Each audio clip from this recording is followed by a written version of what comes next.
أعوذ بالله من الشيطان الرجيم بسم الله الرحمن الرحيم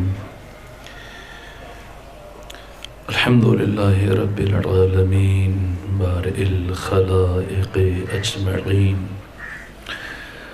الحمد لأهله والصلاة على أهله الصلاة والسلام على سيد الأنبياء والمرسلين العبد المؤيد الرسولنا المسدد المصطفى الأمجد الحبيب الأحمد النبي الأمي المكي المدني السراج المنير الكوكب الدري صاحب الوقار والسكينة المدفون بأرض مدينة سيدنا ونبينا وشفيع ذنوبنا وطبيب قلوبنا وحبيب نفوسنا ومولانا أبي القاسم محمد المصطفى صلى الله عليه وسلم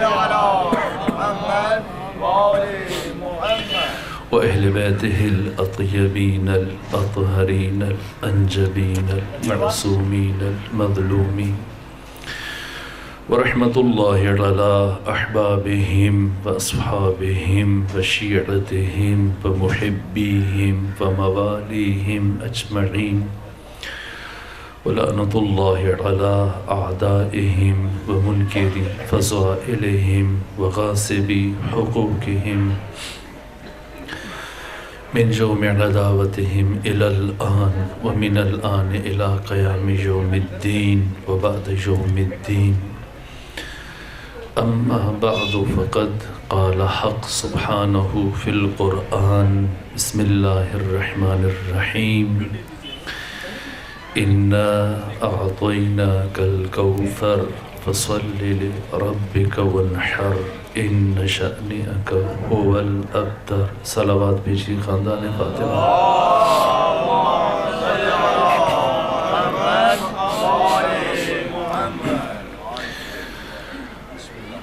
آپ نے علماء کرام کی بہترین گفتگو سے استفادہ فرمایا. وہ ایک معمولی طالب علم ہوں، اس لائق نہیں کہ کچھ عرض کر سکوں، وہ بھی بارگاہ سیدہ زہرا سلام اللہ علیہا میں، لیکن ایک موضوعاتی تسلسل جو چل رہا ہے اور جو ایام ہیں، انہی ایام کی مناسبت سے میں بھی چند ٹوٹے پھوٹے جملے بارگاہ سیدہ میں عرض کرنے کی جسارت کروں گا، اس امید کے ساتھ کہ یہ کلام اور یہ کلمات قبر میں، برزخ میں اور آخرت میں میرے لیے اور آپ کے لیے زاد راہ قرار پا سکیں.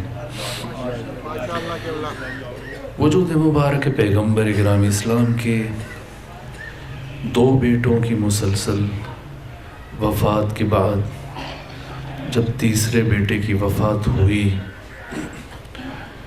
تو پیغمبر اسلام حالت سوگ میں ہے.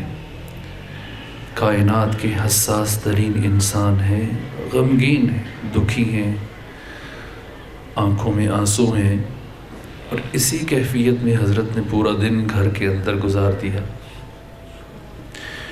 اور ہنگام غروب جب حضرت اپنے گھر سے باہر تشریف لائے گلی میں، تو آپ کا بدترین دشمن مشرک اور منافق عاص بن وائل، جو موقع کی تلاش میں تھا اور انتظار میں تھا، وہ بہت دیر سے کھڑا پیغمبر کا انتظار کر رہا تھا. جیسے ہی پیغمبر کو دیکھا یہ مسکرایا، کہا لگایا اور کہا محمد تم ہمارے بتوں کی مخالفت کرتے ہو، ہمارے خداؤں کی مخالفت کرتے ہو، دیکھ لیا نتیجہ ہمارے خداؤں کی مخالفت کا کہ تمہارے یہاں جو بھی بیٹا پیدا ہوتا ہے فوراً یا کچھ عرصے کے بعد مر جاتا ہے. اگر مستقبل میں بھی تمہارا کوئی بیٹا پیدا ہوا اسی طرح سے مر جائے گا اور تم اس دنیا سے بے نام و نشان جاؤ گے، ابتر جاؤ گے، بے اولاد جاؤ گے، اور ہمارے خداؤں کی مخالفت کا سلسلہ تمہاری موت کے ساتھ ختم ہو جائے گا۔ وہ رسول جس نے اپنی زندگی میں آج تک دشمن کے بڑے سے بڑے وار کو ہمیشہ مسکرا کر برداشت کیا، لہو لہان ہوئے، ساحر کہا گیا، جادوگر کہا گیا، دیوانہ کہا گیا، پتھر مارے گئے، ہجرت پر مجبور کیا گیا، زندگی میں کون سا ظلم ہے جو برداشت نہیں کیا، لیکن کبھی بھی جبین رسالت مآب پر شکن نہ آئی۔ آج پہلا موقع ہے۔ رسول کے قلب کی کیفیت ایسی تھی کہ دشمن کے وار سے ایسی چوٹ لگی آپ کے دل پر کہ آپ کی آنکھوں میں آنسو جاری ہو گئے، اور اپنا چہرہ آسمان کی طرف اٹھا دیا، اپنے ہاتھوں کو بلند کیا، گویا اللہ کی بارگاہ میں اس بدترین دشمن کی شکایت کر رہے ہیں، شکوہ کر رہے ہیں۔ ابھی پیغمبر گرامی اسلام کے ہاتھ نیچے نہیں آئے تھے کہ جبرائیل امین مختصر ترین فاصلہ زمانی گزرنے کے بعد یہ آیت اور اللہ کا پیغام لے کے نازل ہوا کہ اے رسول پریشان نہ ہو، دکھی نہ ہو، غمگین نہ ہو، سوگوار نہ ہو۔ پروردگار یہ فرما رہے کہ وَلَسَوْفَ يُعْطِيكَ رَبُّكَ فَتَرْضَى، ان قریب آپ کا رب آپ کو اس قدر عطا کرنے والا ہے کہ آپ خوش ہو جائیں گے، آپ راضی ہو جائیں گے۔ جیسی پروردگار کی عطا کا یہ وعدہ کیا گیا، اب پیغمبر اسلام دائماً حالت انتظار میں، اور جب رسول اسلام کا انتظار بڑھتا چلا گیا اور ایک موقع پر ختمی مرتبت نے استفسار کیا، پروردگار جس عطا کا مجھ سے وعدہ کیا گیا اس کا نزول کب ہوگا؟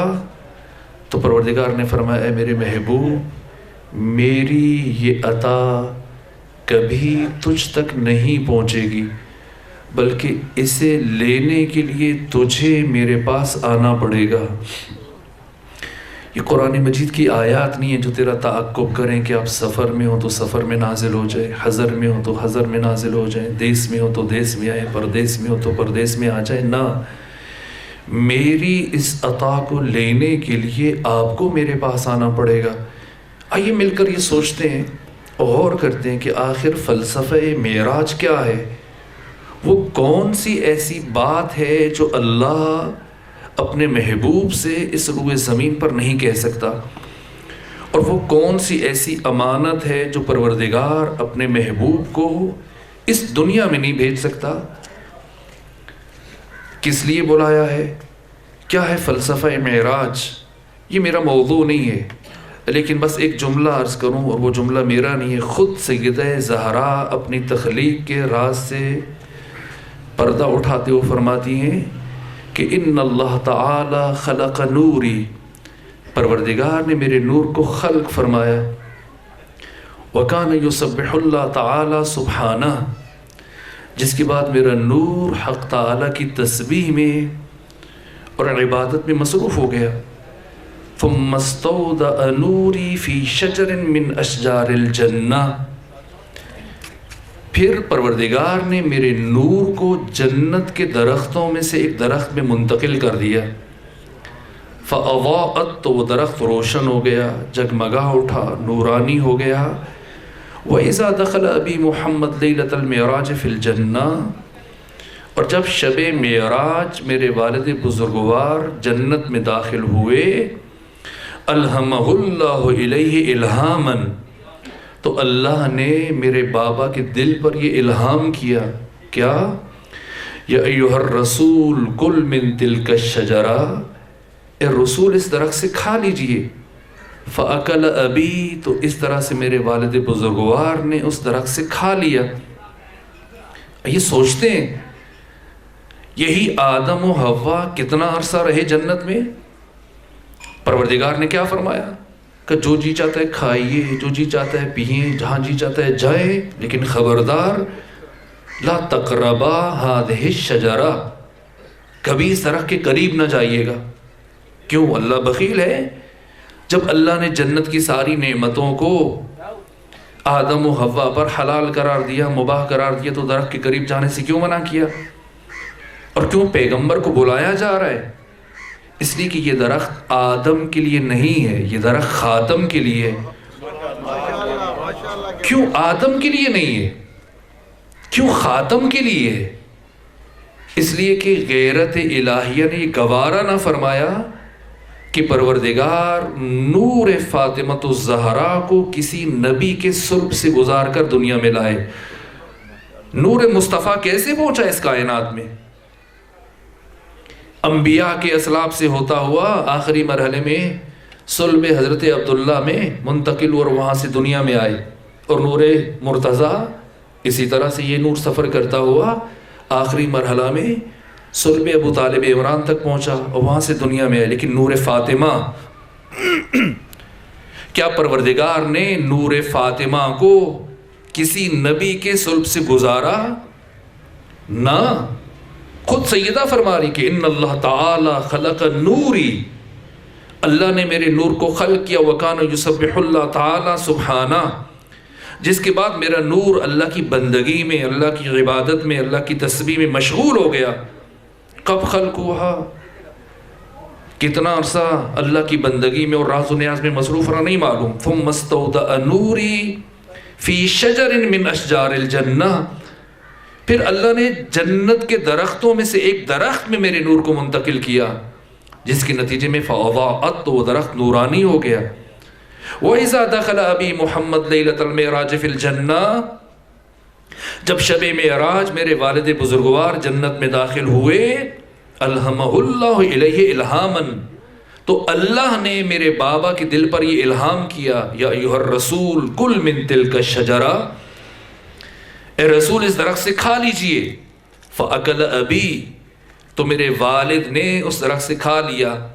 تو اس طرح سے ثم استودع نوری الی صلب ابی محمد، تو یوں پروردگار نے میرے نور کو اس درخت سے میرے بابا کے صلب میں منتقل کر دیا، کسی نبی کے صلب سے نہیں گزارا۔ اور وہاں سے الی خدیجہ ابن خویلد، یہ نور منتقل ہوا جناب خدیجہ کی طرف، فوضعتنی، اور میں دنیا میں آ گئی۔ لیکن میری حقیقت کیا ہے؟ انا من ذالک النور، میں وہی نور ہوں، اعلم بما کان وما یکون وما هو کائن الی یوم القیامہ، جو سب جانتا ہے، جو ہوتا رہا ہے، جو ہو رہا ہے، جو ہوگا، جو بعد از قیامت واقع ہوگا، جو نہیں واقع ہوگا۔ نور فاطمہ سب سے باخبر ہے۔ پروردگار آپ نے اپنے محبوب کو بلوایا، زحمت دی، مگر جنت سے کھانے بھی تو جبرائیل کے ذریعے سے آئے، ذوالفقار بھی تو جبرائیل کے توسط سے آئی ہے، کپڑے بھی جبرائیل کے ذریعے سے آ رہے ہیں، قرآن مجید کا بڑا حصہ جبرائیل کے ذریعے سے نازل ہوا۔ تو جس میوے میں، جس سیب بہشتی میں نور فاطمہ کو ودیت کیا ہے، اس سیب کو بھی جبرائیل کے ذریعے سے بھیج دیں۔ لیکن نہ، غیرت الہیہ نے یہ گوارا نہیں فرمایا کہ جس سیب بہشتی میں نور فاطمہ کو منتقل کیا ہے، اسے کسی معصوم فرشتے کا ہاتھ لگ جائے، خود بلوایا ہے۔ یہ عظمت فاطمہ ہے، حجاب اندر حجاب۔ چونکہ وقت محدود ہے، میں بہت ساری باتوں کو چھوڑ کر نتیجے کی طرف لے کے چلنا چاہتا ہوں، لیکن بس یہ آیت کے پہلے حصے کی تفسیر کر کے پھر فلسفہ ارسال نور فاطمہ بیان کرنا چاہوں گا چند جملوں میں۔ انا اعطیناک الکوثر، اے حبیب ہم نے آپ کو کوثر عطا کیا۔ کبھی عطا کا معنی عرض کروں گا، لیکن اب بس صرف ایک لفظ کی طرف متوجہ کر رہا ہوں۔ انا اعطیناک، اس کا معنی میں نہیں کروں گا، آپ کریں گے۔ انا اعطیناک کیا معنی ہے؟ وہ انا کا معنی ہے انا، انا نہیں ہے، انا کا مطلب میں ہے، انا ایک ہے انی میں نے، ایک ہے انا ہم نے آپ کو کوثر عطا کیا۔ دیکھیے پروردگار کیا فرما رہے ہیں، انا اعطیناک، ہم نے آپ کو کوثر عطا کیا۔ میں نے یا ہم نے؟ کیا کہنا چاہیے اللہ کو؟ میں کہنا چاہیے، ہم کہنا چاہیے؟ میں کہنا چاہیے۔ قرآن مجید میں بکثرت پروردگار نے میں کہا۔ دیکھیے وما خلقت الجن والانس الا لیعبدون، میں نے جن و انس کو خلق نہیں کیا مگر اس لیے کہ وہ میری عبادت کریں۔ کیا فرمایا یہاں؟ ہم نے آپ کو کوثر عطا کیا. وہ وحدہ لا شریک ہے، اس کا کوئی شریک نہیں ہے. تو پروردگار کیوں فرما رہے ہم نے؟ تو قرآنی قاعدہ اپنی سماعتوں میں محفوظ کر لیجئے. پروردگار کبھی خود کو میں کہتا ہے، کبھی ہم کہتا ہے. کب میں کہتا ہے اور کب ہم کہتا ہے؟ جب اللہ کسی کام کو وسیلے کے بغیر انجام دے تب میں کہتا ہے. اور جب جن موارد میں، یہ ایک مورد ہے، اور جن مقامات پر اللہ کسی کام کو وسیلے کے ذریعے انجام دے پھر میں نہیں کہتا. کیا کہتا ہے؟ ہم. تو یہاں پروردگار نے کیا فرمایا؟ ہم نے آپ کو کوثر عطا کیا، یعنی کسی کو وسیلہ بنایا. تو کسے وسیلہ بنایا؟ کسی نبی کو؟ نہ. سیدہ کے کلام کی روشنی میں کوئی نبی انتقال نور فاطمہ کے لیے وسیلہ بننے کی صلاحیت نہیں رکھتا. کسی فرشتے کو؟ نہ. سیدہ کے کلام کی روشنی میں کوئی فرشتہ تحویل نور فاطمہ کے لیے وسیلہ بننے کی صلاحیت نہیں رکھتا. تو پھر کسے بنایا؟ کون ہے؟ اور پروردگار فرما رہا ہے کہ ہم نے آپ کو کوثر عطا کیا. تنہا ایک ذات ہے کہ جسے پروردگار نے ذات فاطمہ کو پیغمبر کی گود تک پہنچانے کے لیے وسیلہ منتخب کیا، اور اس ذات کا نام ہے خدیجہ ابن خویلد سلام اللہ علیہا.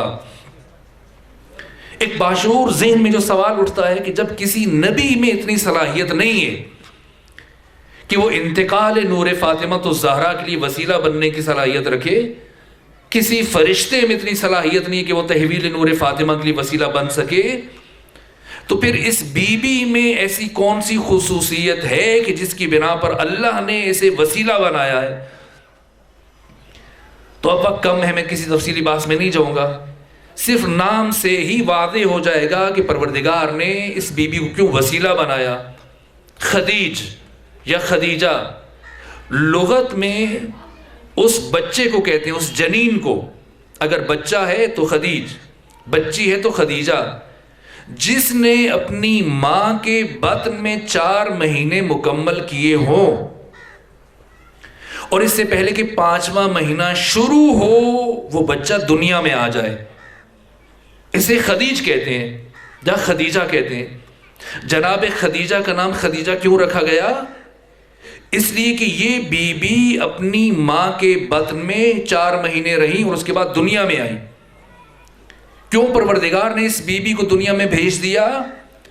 آپ جانتے کہ 4 مہینے مکمل ہونے کے بعد جنین کی خوراک اپنی ماں کے بطن میں تبدیل ہو جاتی ہے، اور اب وہ شے اس خاتون کی بطن میں بچے کی خوراک بننا شروع ہو جاتی ہے، جس کی وجہ سے یہ خاتون سال مہینے میں بہت سارے دن نماز نہیں پڑھ سکتی اور روزہ نہیں رکھ سکتی ہے. تو اس سے پہلے کہ جناب خدیجہ کی اپنی ماں کے بطن میں خوراک بدلتی، اللہ نے اس بی بی کو دنیا میں بھیج دیا. کیوں؟ اس لیے کہ اس بی بی نے مستقبل میں اس ہستی کے لیے ماں بننا ہے کہ جسے کائنات میں بطول کہا جاتا ہے. اِنَّا أَعْطَيْنَاكَ الْكَوْثَرَ، اے حبیب ہم نے آپ کو کوثر عطا کیا. آئیے بس وقت بہت محدود ہے، مل کے یہ سوچتے ہیں کہ پروردگار نے وہ ہستی کی جس کی ولادت سر اندر سر ہے، راز اندر راز ہے، حجاب اندر حجاب ہے، اللہ نے اس بی بی کو کیوں بھیجا ہے؟ وہی اپنے جوار میں، اپنے قرب میں اس نور کو باقی رکھتا اور یہ نور مصروف بندگی رہتا. کیوں اس درخت میں منتقل کیا؟ کیوں اپنے محبوب کو بلوایا؟ کیوں دنیا میں بھیجا؟ کیوں اتنا اہتمام؟ در حالی کہ پروردگار کی مشیت یہ کہ کوئی بھی ذات فاطمہ کی طرف نگاہ اٹھا کے نہ دیکھے، نہ دنیا میں نہ آخرت میں. یہ وہ حدیث ہے جسے کنز العمال میں بھی ذکر کیا گیا، تمام منابع اہل سنت اہل تشیع بیان کیا گیا. قیامت کے دن جیسی فاطمہ کی سواری میدان معاشر میں داخل ہوگی، پروردگار کیا فرمائے گا؟ اے اہل معاشر نکسوا رؤوسکم، اپنے سروں کو جھکا لو، وغفوا ابصارکم، اپنی آنکھوں کو بند کر لو. کیوں؟ اس لیے کہ اب فاطمہ تو زہرا میدان معاشر میں تشریف لا رہی ہیں. یعنی پروردگار کو یہ گوارا نہیں کہ کوئی نبی بھی آنکھ اٹھا کر فاطمہ کی طرف دیکھے. سر جھکاؤ، آنکھیں بند کرو. اور اور فاطمہ کی مشیت کیا ہے؟ یہ تو اللہ کی مشیت ہے۔ جب پیغمبر نے پوچھا کہ فاطمہ بتائیں اس دنیا میں آپ کی سب سے بڑی خواہش کیا ہے؟ فرمایا بابا صرف ایک خواہش ہے۔ کیا؟ کہ کوئی نامحرم زندگی میں مجھے نہ دیکھے اور نہ ہی میں کسی نامحرم کو دیکھوں۔ جب پروردگار کی مشیت بھی یہی ہے کہ کوئی آنکھ اٹھا کر فاطمہ کو نہ دیکھے اور فاطمہ کی مشیت بھی یہی ہے، تو پھر میں دست ادب جوڑ کر سوال کرتا ہوں کہ پروردگار تو نے بھیجا کیوں اس دنیا میں؟ ایسا کون سا مقصد ہے کہ اگر پروردگار فاطمہ کو اس دنیا میں نہ بھیجے تو وہ مقصد حاصل نہیں ہو سکتا؟ فاطمہ کے وجود کی جو برکات ہیں، اہداف ہیں، مقاصد ہیں، الا ماشاء اللہ ہیں، لا محدود ہیں، لیکن وہ انحصاری مقصد، جس مقصد کے حصول کے لیے اللہ نے فاطمہ کو بھیجا، کہ اگر فاطمہ کو نہ بھیجتا تو وہ مقصد کبھی حاصل نہ ہوتا۔ وہ کون سا مقصد ہے؟ وہ تمام انبیاء کی محنتوں کا نچوڑ ہے کہ آخر میں اللہ نے آخری نبی اپنے محبوب کو بھیجا اور اس کے بعد اب کوئی نبی نہیں آئے گا۔ اب غدیر میں تمام انبیاء کی محنتوں کے تحفظ کے لیے غدیر کا اہتمام کیا تاکہ بشریت پر قیامت تک کے لیے عدل اور انصاف کی حکمرانی کا انتظام ہو جائے۔ لیکن کیا ہوا کہ ادھر پیغمبر کی آنکھ بند ہوئی، علی ابن ابی طالب پیغمبر گرامی اسلام کو غسل اور کفن دینے میں مصروف ہیں، ادھر دوسری طرف گلی میں جہاں صحابہ کرام گریہ کر رہے ہیں، رو رہے ہیں، حالت عزاداری میں ہے، ایک شخص نے تلوار نکال دی اور چیخنا شروع کیا، خبردار اگر کسی نے کہا کہ محمد مر گئے میں اس کی گردن اڑا دوں گا۔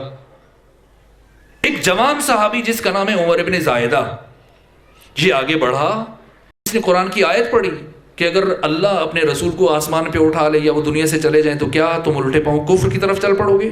اس نے ڈانٹا، چپ کروا دیا، خاموش ہو جاؤ، خبردار کسی نے کہا۔ اسی دوران میں اس نے کسی فرد کو بھیجا کہیں کسی کو بلانے کے لیے، اور تھوڑی دیر کے بعد دو بوڑھے افراد وہاں دوڑتے ہوئے پہنچے، ایک ابو عبیدہ اور ایک ابو عبیدہ کے ساتھ ایک اور فرد تھا۔ جیسے ہی پہنچے ابو عبیدہ کے ساتھ آنے والے نے وہی آیت پڑھی جو کچھ دیر پہلے عمر ابن زائدہ پڑھ رہا تھا، اور اس نے سنی انسنی کر دی تھی، کہا اچھا میرے ذہن میں نہیں تھا، میرے حافظے میں نہیں تھا، فوراً سے تلوار کو نیام میں ڈالا، اور اب یہ تینوں افراد دوڑتے ہوئے پہنچتے ہیں ثقیفہ بنی سعدہ میں، جہاں پر 317 انصار پہلے سے موجود ہیں اور وہ سعد بن عبادہ کی بیعت کرنے کے لیے بالکل آمادہ ہیں۔ اس کا خطبہ بھی ہو چکا ہے، تقریر ہو چکی ہے، بس بیعت کرنے لگے کہ اور اوپر سے یہ 3 افراد پہنچ گئے۔ یہ کیا کرنے لگے ہو؟ کہ بیعت کا کیوں؟ کہ اس لیے کہ ہماری خدمات ہیں، ہم نے تجھے اپنے جان و مال میں شریک کیا، حتیٰ جس کی 2 بیویاں تھیں، ایک کو طلاق دی تاکہ تم عقد کر سکو، تم زمینیں دی، سب کچھ کیا، جنگیں لڑی، اسلام کی سربلندی میں ہمارا کردار ہے، خلافت ہمارا حق ہے۔ کہ نہ، خلیفہ پیغمبر گرامی اسلام کی وصیت کے مطابق بنے گا، اور پیغمبر نے فرمایا تھا کہ میرا جانشین میرے خاندان سے ہوگا، اور ہم ہیں رسول اسلام کے خاندان والے، اس لیے خلیفہ ہم میں سے ہوگا۔ ان کی باتوں کے آگے انصار تھوڑا سا نرم پڑے، اور ان میں سے کسی ایک نے کہا، سعد بن عبادہ نے جو ان کا امیر تھا، کہا اچھا ایسا کر لیتے ہیں کہ ایک امیر تم میں سے ہو جائے، ایک امیر ہم میں سے۔ اور وہ شخص جس نے تلوار نکالی ہوئی تھی کچھ دیر پہلے، اس نے کہا کہ یہ کیسے ممکن ہے کہ ایک جماعت میں 2 امیر ہوں؟ نہ، امیر ایک ہوگا اور وہ ہم میں سے ہوگا۔ یہ خاموش ہوئے، اور چونکہ سعد بن عبادہ کا چچا زاد بھائی سے کینہ رکھتا تھا، فوراً سے اس نے کہا ٹھیک ہے، ہاتھ نکالا۔ ادھر مہاجرین میں سے جو 2 افراد تھے، ایک تلوار والے صاحب نے اور ابو عبیدہ نے بیعت کی، اور پھر اس کے بعد انصار میں سے سعد بن عبادہ کے چچا زاد بھائی نے اور باقی انصار نے ایک ایک کر کے، اور عبد الرحمن بن عوف مکی بھی پہنچ گیا تھا، سب نے بیعت کر لی، اور یہیں پر احدوں کی تقسیم ہوئی۔ ابو عبیدہ کو خزانوں کی کنجیاں دے کر وزیر خزانہ بنایا گیا، وہ جو تلوار نکال کے کھڑے تھے ان کو چیف جسٹس بنا دیا گیا، قاضی القضات۔ شہید باقر الصدر فرماتے کہ احدوں کی تقسیم بتا رہی ہے کہ سب کچھ پری پلانڈ تھا، پہلے سے تیار تھا۔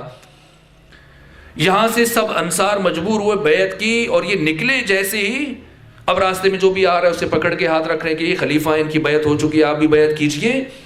سعد بن عبادہ انصار میں سے اس ایک نے بیعت سے انکار کیا، بعد میں اسے راستے میں قتل کروا دیا گیا۔ آج تاریخیں اٹھائیں، کیا لکھا ہوا ہے کہ سعد بن عبادہ کو جنوں نے مارا تھا۔ اب جنہوں نے مارا تھا انہیں پتا ہے کہ کنہوں نے مارا تھا. اور یوں بس اب میں بات کو سمیٹنا چاہتا ہوں, ذرا سا آپ میری مدد کیجیے تاکہ ہم نتیجہ حاصل کر سکیں. حاکم وقت اور خلیفہ وقت کے جو حریف گروہ ہیں, مخالف ہیں, وہ 3 سے 4 ہیں. سب سے پہلے انصار.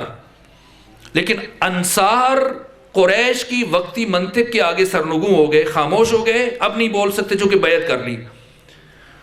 دوسرا گروہ جو مخالف ہے حاکم وقت کا, وہ ہے بنو امیہ, بالخصوص ان کا سردار ابو سفیان. چونکہ اس کی پوری پلاننگ تھی کہ جیسی پیغمبر کی وفات ہوگی اس کے فوراً بعد خلافت میں لوں گا. اب شومی قسمت جو بھی کہیے, پیغمبر کی وفات کے موقع پر یہ مدینہ کے اندر موجود نہیں تھا, شام میں تھا تجارت کے لیے. جیسے ہی شام میں سے اطلاع ملی کہ پیغمبر کا انتقال ہو چکا ہے, اس نے سب سے پہلا سوال کیا کہ خلیفہ کون بنا؟ کہا فلاں. اس نے وہیں پر سامان اپنے غلاموں کی سپرد کیا, تیز رفتار سواری لی, دوڑتا وہ پہنچا مدینہ. لیکن اب تیر کمان سے نکل چکا ہے اور رستے میں سوچتا رہا کہ اب کیا کرے. اب سوچا چلو بھاگتے چور کی لنگوٹی صحیح. ایسے حالات کریٹ کرنا چاہ رہا کہ دوبارہ سے حکومت لوٹ کر اس کی طرف آ جائے. بہت شیطانی دماغ تھا. سیدھا چلتا وہ سوچتے سوچتے پہنچا جناب عباس کے پاس اور ان سے کہا کہ عباس, یہ خلافت یا تو بنو ہاشم کا حق ہے یا بنو امیہ کا حق ہے, اور بنو ہاشم میں اہل افراد کی کمی نہیں ہے, جن میں سے برجستہ ترین خود علی ابن ابی طالب ہیں. آپ علی کے چچا ہیں, چلے میرے ساتھ, چل کے علی سے بات کرتے ہیں. علی ایک مرتبہ مسجد نبوی میں لوگوں کے سامنے کھڑے ہو کر کہہ دیں کہ خلافت میرا حق ہے, لے کے دینا میرا کام ہے. خوش ہوئے. عباس کوئی تو ہے جو اس مشکل وقت میں ہمارا ساتھ دے رہا ہے, آواز بلند کر رہے. پہنچے مولا متقیان علی ابن ابی طالب مسجد نبوی میں پیغمبر اسلام کے مزار کے قریب بیٹھ کر قرآن مجید کی تلاوت کر رہے تھے. جیسے یہ پہنچے, جا کے جیسے یہ بات کی کہ بس ایک مرتبہ آپ کھڑے ہو کر کہہ دیں کہ خلافت میرا حق ہے, جتنے تیر تلواریں نیزے خچر گھوڑے اونٹ سب سپاہی میرے, افرادی قوت میری ہوگی, خرچہ میرا ہوگا, میں مدینے کی گلیوں کو گھوڑا سواروں سے اور پیادہ لوگوں سے بھر دوں گا. بس ایک مرتبہ آپ کہہ دیں کہ خلافت میرا حق ہے. جیسی سردار بنو امیہ نے یہ جملہ کہا, علی ابن ابی طالب پورے جلال کے عالم اس کی طرف متوجہ ہو. کہا ابو سفیان, خلافت میرا حق ہے, اس میں تو کچھ شک نہیں ہے, لیکن علی ابن ابی طالب کو یہ بات سمجھ میں نہیں آ رہی کہ تو ابو سفیان مسلمان کب سے ہو گیا؟ تو محدور الدم ہے, چونکہ تو نے کلمہ پڑھ لیا اس لیے ہم مجبور ہیں کہ ہم تمہارے اوپر تلوار نہیں اٹھا سکتے. تمہیں کس نے حق دیا کہ تو مسلمانوں کے بنیادی امور میں مداخلت کرے؟ آہستہ آہستہ لوگ جمع ہونا شروع ہوئے. حضرت کھڑے ہو گئے اپنے مقام پر, خطبہ دیا. ایھا الناس شقوا امواج الفتن بسفن النجاہ وارجوا عن طریق المنافرہ وضعوا تیجان المفاخرہ. اے لوگوں, فتنے کی موجوں کو نجات کی کشتی کے ذریعے سے چیر دو اور فقر و مباحات کے تاج اتار کر زمین پر رکھ دو اور خود کو نفرت کے راستوں سے الگ کر دو. ابو سفیان جو پانی تو علی کو پلانے کے لیے لایا ہے, ھذا ماء عاجن, یہ گدلا پانی ہے. وَلُقْمَةٌ يَعُثُّ بِهَا آكِلُهَا, یہ ایسا لقمہ ہے جو کھانے والے کے گلے میں پھنس سکتا ہے. کل جب میں نے کچھ دن پہلے خود اپنی حکومت کے لیے بات کی, تم سب نے کیا کہا؟ ان اقل یقول حرس علی الملک, علی حکومت کا حریص ہے. وَإِنْ أَسْكُتْ, جب میں چپ ہو گیا تم نے کیا کہنا شروع کر دیا؟ جَزِعَ مِنَ الْمَوْتِ, علی موت سے ڈر گیا. ہاں بعد اللتیہ واللتی, ہرگز نہیں, بدر و احد خندق و خیبر دیکھنے کے بعد کہہ رہے ہو کہ علی موت سے ڈر گیا. واللہ لابن ابی طالب آنس بالموت من الطفل بصدی امہ, اللہ کی قسم ابو طالب کے بیٹے علی کو موت سے اتنی شدید محبت ہے جتنی ایک چھوٹے بچے کو اپنی ماں کے دودھ سے ہوتی ہے. پھر کیوں خاموش ہوں؟ فلسفہ سکوت علوی کیا ہے؟ بل اندمجت علی مکنون علم لو بہت لاضطربت اضطراب العشیۃ فی طویل بعیدہ. علم کا وہ ٹھانٹے مارتا وہ بے کنار سمندر جو اللہ نے علی کے سینے میں رکھا ہے, وہ باعث بن رہا ہے کہ علی خاموش ہے. کہ اگر علی اس علم کی ایک جھلک ان انسانوں کے اوپر ظاہر کرے تو اس کائنات کے تمام انسان اس طرح سے کپ کپانے لگ جائیں اور اس طرح سے تھر تھرانے لگ جائیں جس طرح سے انتہائی گہرے کنویں میں ڈول کی رسی کپ کپاتی اور تھر تھراتی ہے. یہاں سے یہ لاجواب ہوا چلا گیا کس کے پاس؟ خلیفہ وقت کے پاس. اسے ڈرایا جا کے, کہا تمہیں میری افرادی قوت کا اندازہ ہے؟ ہم بنو امیہ کیا ہیں, میری سماجی حیثیت کا, میری معاشی حیثیت کا, میں یہ اقتدار تم سے چھین لوں گا, یہ حکومت میرا حق ہے. وہ بھی مزاج آشنا تھا, کہا آپ کیوں پریشان ہو رہے ہیں, یہ حکومت آپ ہی کی ہے, آپ کی اس میں حکومت میں بھی شریک ہو گئے, اموال میں بھی, سارے کا سارا بیت المال جتنا پڑا تھا اٹھا کر اسے دے دیا. اور جو اقتدار کا وعدہ کیا وہ بھی بعد میں اس کے بچوں کو شام کی حکومت دی, جو پھیلتے پھیلتے 40 ہجری میں پھر پوری اسلامی سرزمین بنو امیہ کے کنٹرول میں آ گئی. اور 60 ہجری میں پیغمبر اسلام کا سب سے بڑا دشمن اس جگہ تک پہنچنے میں کامیاب ہو گیا جہاں صرف 50 سال پہلے خود رسول اسلام بیٹھا کرتے تھے. کس نے پہنچایا یزید کو؟ کتنے مخالفین حکومت وقت کے؟ بس بات کو سمیٹیے اور نتیجہ لیجئے. انصار وہ نہیں بول سکتے, بنو امیہ یہ خاموش ہیں, ان کے ضمیر کو خرید لیا گیا. علی, اولاد علی, اصحاب علی اور شاگردان علی, علی نے کیوں تلوار نہیں اٹھائی؟ وہ علی کی جو ٹوٹی ہوئی تلوار کے ساتھ جنگ احد میں ہزاروں کے دشمن کے لشکر کو بھاگنے پہ مجبور کر سکتا ہے, اگر یہ علی پہنچ جاتے سقیفہ بنی سعدہ میں تو کتنا وقت چاہیے تھا علی کو؟ کیوں نہیں گئے؟ بس مجبور ہوں, اگرچہ وقت بہت کم ہے, شاید میں مصائب کچھ کم کر دوں, لیکن یہ نتیجہ دینا ضروری ہے. آپ تفصیل سے سن رہے ہیں مصائب اور بعد میں بھی سنیں گے, بس میں نتیجہ عرض کرنا چاہ رہا ہوں. کیوں علی ابن ابی طالب نے تلوار نہیں اٹھائی؟ دیکھیے فرض کر لیں, ایک مثال دیتا ہوں, اس سے بہتر مثال میرے ذہن میں نہیں آتی سمجھنے کے لیے بات کو. یہاں پر اٹک سے کامرہ کے اطراف سے چیدہ چیدہ مومنین جہاں پر اکٹھے ہوں, باشعور افراد ہیں, بابصیرت افراد ہیں. اگر آپ پاکستان کے اوپر نگاہ اٹھائیں اور پاکستان کی موجودہ جو حالات ہیں, تشیع کی اجتماعی سطح پہ پچھلے 20 سالوں سے نسل کشی ہو رہی ہے, دیوار کے ساتھ لگایا جا رہا ہے, معاشی اعتبار سے, سماجی اعتبار سے, عہدوں سے ہٹایا جا رہا ہے, ان سے ایک امتیازی سلوک ہے. ان حالات کو دیکھ کر آپ یہ سوچتے ہیں کہ ایک ایسا ادارہ ہونا چاہیے, ایک ایسی نہضت, موومنٹ اور تحریک ہو جو اس ملک میں تشیع کے بنیادی حقوق کا تحفظ کر سکے. اس مقصد کے لیے آپ یہاں پر میٹنگ کرتے ہیں, اسی مقام پر بیٹھتے ہیں اور کہتے ہیں کہ ہمیں کچھ کرنا چاہیے. آپ کچھ پلان بناتے ہیں, کچھ اہداف اور مقاصد کو تحریر کرتے ہیں, اور پھر آپ سوچتے ہیں کہ ہم کم ہیں تعداد میں, اگر ہم یہ اپنا پیغام اطراف میں بھی جو اٹک کی آبادیاں ہیں اور ساتھ میں ٹیکسلا ہے, واکینٹ ہے, اسلام آباد ہے, راولپنڈی ہے, وہاں تک بھی اگر ہم اپنا پیغام پہنچائیں اور ملک کے دوسرے شہروں میں, تاکہ سب ہمارا ساتھ دیں اور ہم سب مل کر تشیع کے بنیادی حقوق کا تحفظ کر سکیں. آپ نے اطراف کی آبادیوں میں اپنا منشور لکھ کر پرنٹ کیا, تقسیم کیا. پھر آپ نے دوسرے ہفتے دوبارہ اجلاس بلایا اور پھر آپ نے سوچا کہ اتنی بڑی تنظیم کو, نہضت کو, موومنٹ کو, تحریک کو سنبھالنے کے لیے کچھ سسٹم ہونا چاہیے, کوئی صدر ہو, کوئی نائب صدر ہو, کوئی اس کا سیکرٹری وغیرہ ہو. اس مقصد کے حصول کے لیے جب آپ نے کہا کہ کوئی سرپرست ہونا چاہیے, آپ میں اختلاف ہو گیا. جو ادھر کے مومنین نے فرض کیجئے ان سب کی خواہش تھی کہ یہ بزرگوار جو آگے بیٹھے ہیں یہ ہمارے سرپرست ہوں, صدر ہوں, اور جو اس طرف کے مومنین ہیں ان کی خواہش ہے کہ یہ صاحب جو سر جھکا کے بیٹھے ہوئے ہیں یہ ہمارے سرپرست ہونے چاہیے. دونوں میں سے کوئی ایک, مثلا وہ چاہ رہے ہیں کہ یہ ہو اور یہ چاہ رہے ہیں کہ یہ ہو, ایک پہ اتفاق نہیں ہو رہا. بحث شروع ہوئی اور بعض افراد کو غصہ آیا, لڑائی شروع ہو گئی, چند گریبان چاک ہو گئے, چند افراد, چند مومنین لہو لہان ہوئے, لڑائی جھگڑا. ایسا ممکن نہیں ہے, صرف بات سمجھنے کے لیے عرض کر رہا ہوں, اس کی بہتر مثال نہیں تھی اس لیے عرض کیا, ورنہ آپ کی شان سے بہت اوپر ہے کہ آپ کبھی کسی مومن کو ذرا برابر کچھ کہہ دیں. سارے لڑائی جھگڑے کے بعد فرض کیجئے کہ حقدار یہ بزرگوار ہیں, انہیں بننا چاہیے, اور سارے لڑائی جھگڑے کے بعد انہیں ہی بنایا جاتا ہے, سب کا اتفاق ہو گیا ان پر. اب بتائیے مسئلہ حل ہو گیا یا نہیں ہوا؟ ہو گیا, ہو گیا نا, مسئلہ پہلے سے زیادہ خراب ہو گیا. کیوں؟ اس لیے کہ حق تو حقدار تک پہنچ گیا, جسے بننا چاہیے تھا وہی بنا ہے.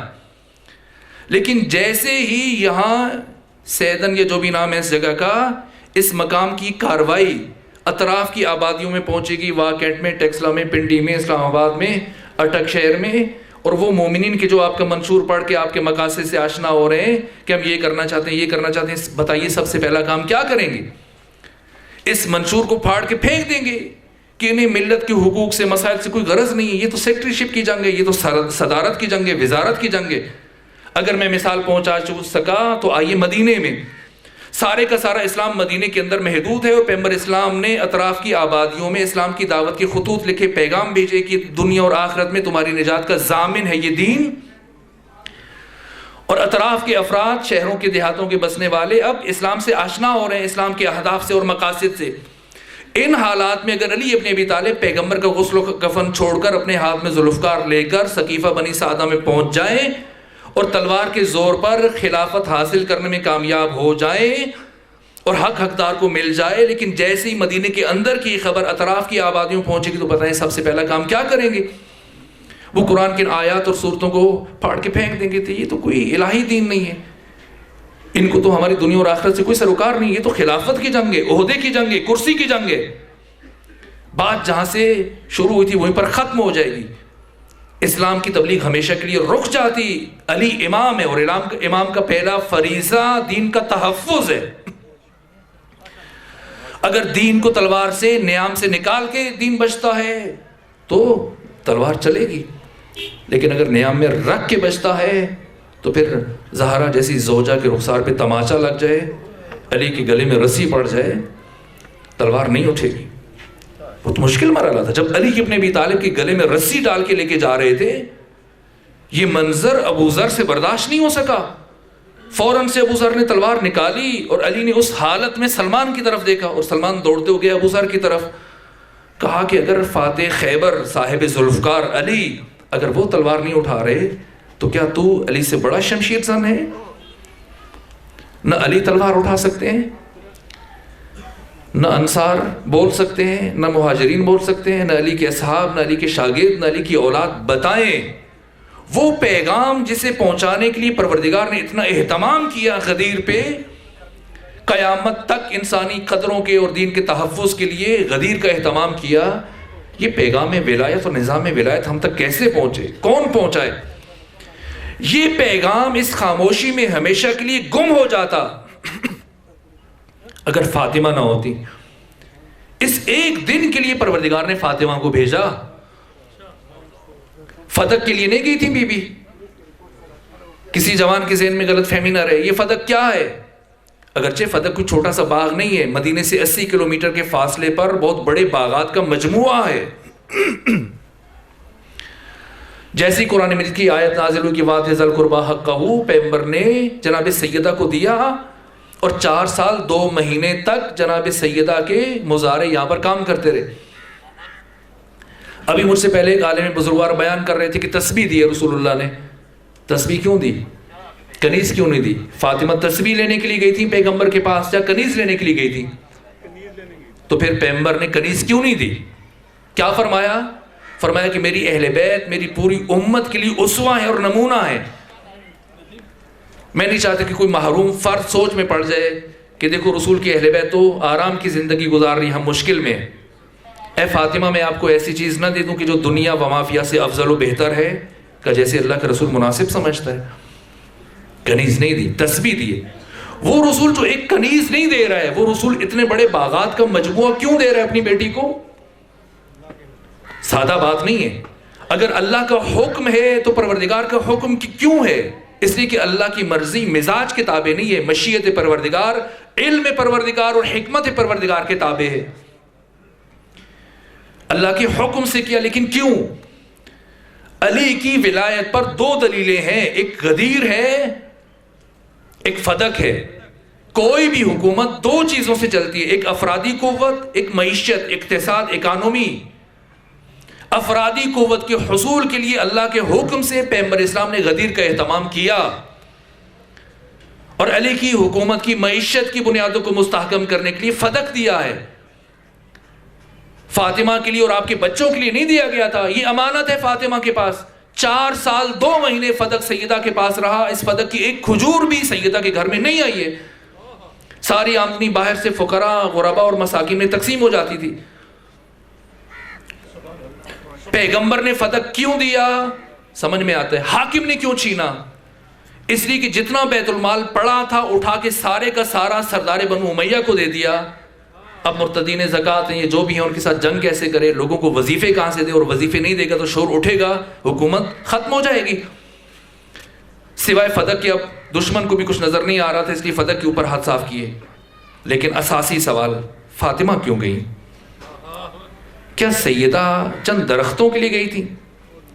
ابھی آپ کی اسی مجلس میں ایک خاتون روتی ہوئی آ جائے اور آ کر فریاد کرے کہ میں گزر رہی تھی، گلی سے کسی نے مجھ سے میرا پرس چھین لیا، مجھ سے پیسے چھین لیے، آپ کا ریئیکشن کیا ہوگا؟ آپ کہیں گے ٹھیک ہے تمہارے ساتھ زیادتی ہوگی، لیکن کتنا برا ہے کہ تو اتنے نامحرموں کے سامنے آ کر گفتگو کر رہی ہے. آپ عام خاتون کے لیے مناسب نہیں سمجھتے، اور وہ بیوی جس کی زندگی کی سب سے بڑی خواہش یہ ہے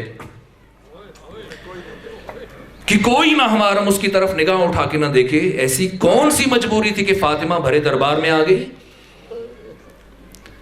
سمجھنا ہے فاطمہ چند درختوں کے لیے نہیں گئی تھی، پھر کون سی مجبوری تھی؟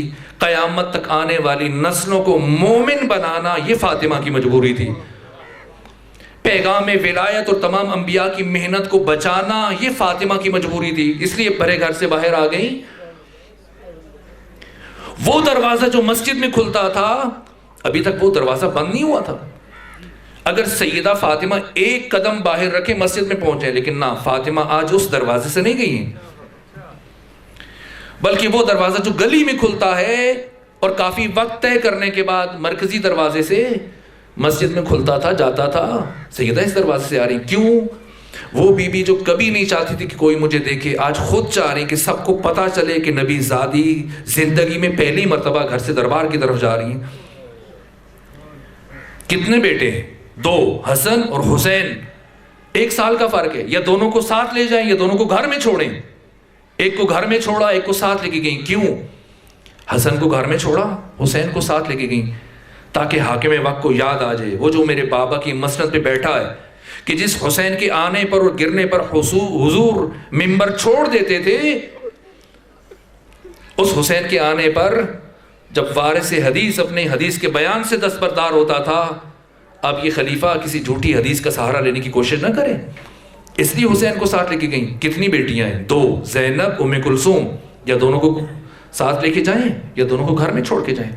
ایک کو گھر میں چھوڑا، ایک کو ساتھ لے کے گئیں. کیوں؟ جس نے 61 ہجری کی کربلا میں خاموش رہنا تھا اسے گھر میں چھوڑا، اور جس نے 61 ہجری کی کربلا میں اپنے دور کے طاغوت اور باطل کو للکارنا تھا اسے ساتھ لے کے گئیں، تاکہ زینب سیکھ لیں کہ باطل کو کیسے للکارا جاتا ہے. گئی ہیں اور مسجد میں پہنچ کر اپنی نشست کا انتظام کر سکتی تھیں. پتہ تھا آج بیٹھنے کے لیے کوئی جگہ نہیں دے گا، لیکن نہ، تاکہ قیامت تک ضمیر بشر پر دستک دے سکیں، نصاب شہادت مکمل کر سکتی تھی.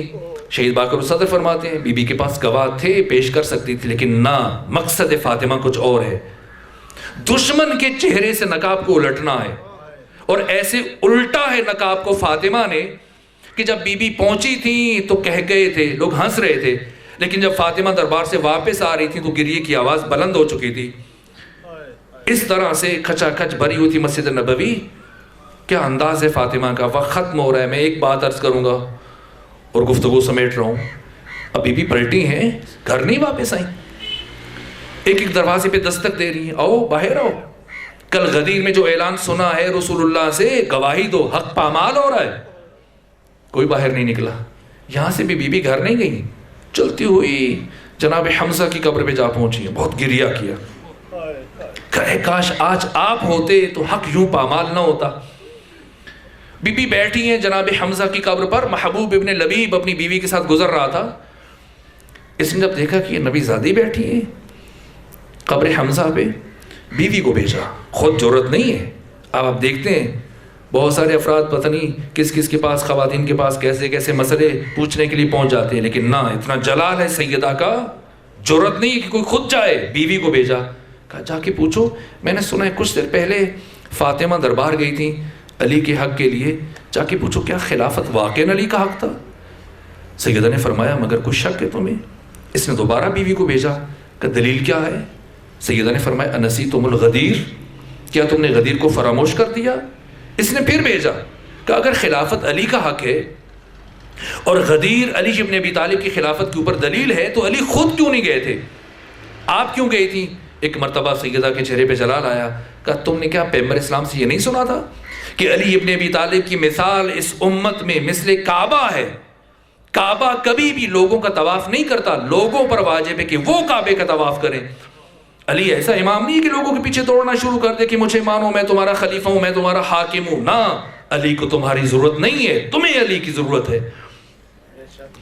یہاں سے بی بی واپس پہنچی تو دشمن نے یہ سمجھ لیا کہ اگر یہ بی بی کچھ دن اور زندہ رہ گئی تو پھر کوئی بھی ہمیں اس مسند پر نہیں بیٹھنے دے گا۔ اسی کی جس طرح سے آج فاطمہ الزہرا نے ان ضمیروں کو جھنجھوڑا ہے، بیدار کیا ہے، اگر ایک مرتبہ پھر دربار میں آ گئی اور یوں فاطمہ نے اپنا جہاد جاری رکھا تو عنقریب ہمیں اس مسند سے اتار دیا جائے گا۔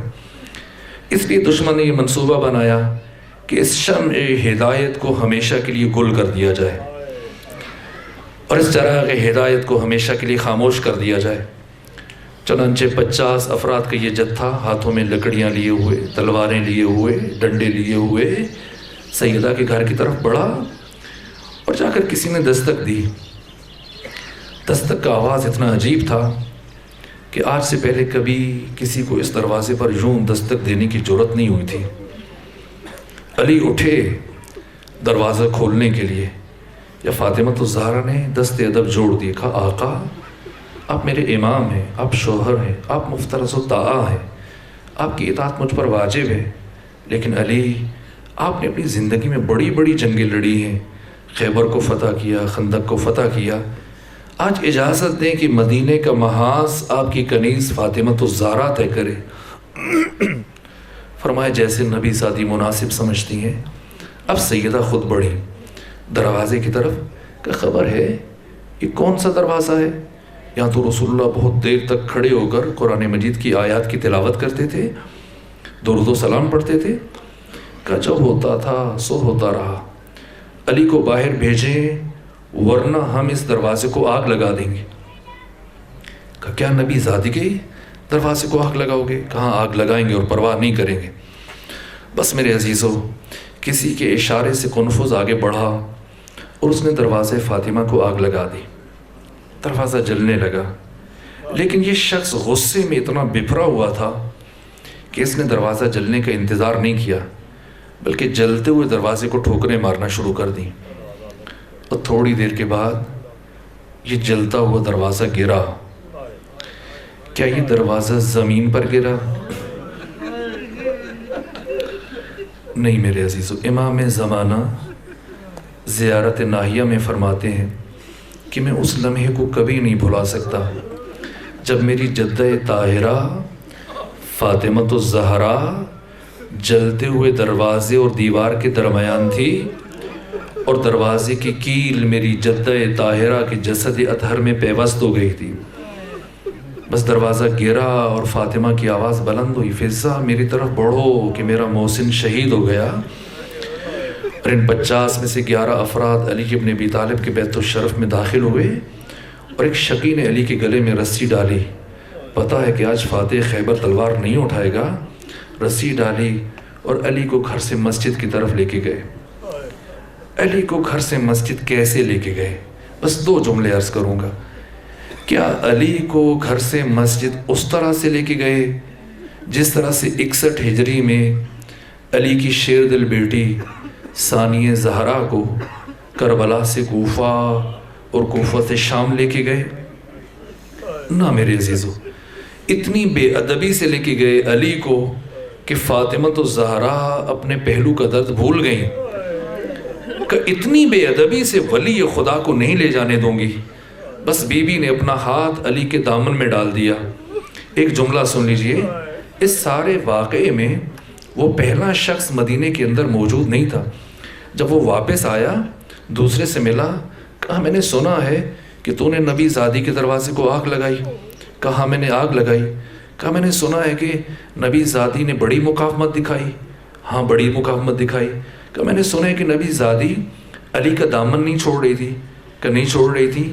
کہ بتا کیسے چھڑوایا؟ کیسے چھڑوایا؟ کہ ہم نے علی کے گلے میں رسی ڈالی اور علی کو مسجد کی طرف کھینچنا شروع کیا اور نبی زادی نے اپنا ہاتھ علی کے دامن میں ڈال دیا۔ ہم نے سوچا خاتون ہے، زخمی ہے، جلا ہوا دروازہ اوپر پڑا ہے، ذرا زور سے کھینچیں گے تو نبی زادی کا ہاتھ چھوٹ جائے گا، لیکن نبی زادی نے اتنی مضبوطی سے علی کا دامن پکڑ رکھا تھا کہ جیسے جیسے ہم علی کو کھینچ رہے تھے نبی زادی علی کے ساتھ کھینچتی چلی جا رہی تھی، کھینچتی چلی جا رہی تھی۔ کہ پھر کیسے چھڑوایا؟ کہ بس چھڑوا لیا۔ کہا نا بتا کیسے چھڑوایا؟ کہ میں نے سمجھ لیا کہ اس بی بی نے اتنی مضبوطی سے علی کا دامن پکڑ رکھا ہے کہ قیامت تک نہیں چھوڑے گی، اس لیے میں نے ایک مرتبہ داہنے دیکھا، ایک مرتبہ بائیں دیکھا، میری نگاہ قنفذ پر پڑی، اس کی کمربند میں تازیانہ تھا، میں نے وہ تازیانہ نکالا اور فضا میں لہرانے کے بعد اس زور سے نبی زادی کے ہاتھ پر مارا کہ ایک مرتبہ فاطمہ کا ہاتھ چھوٹ گیا۔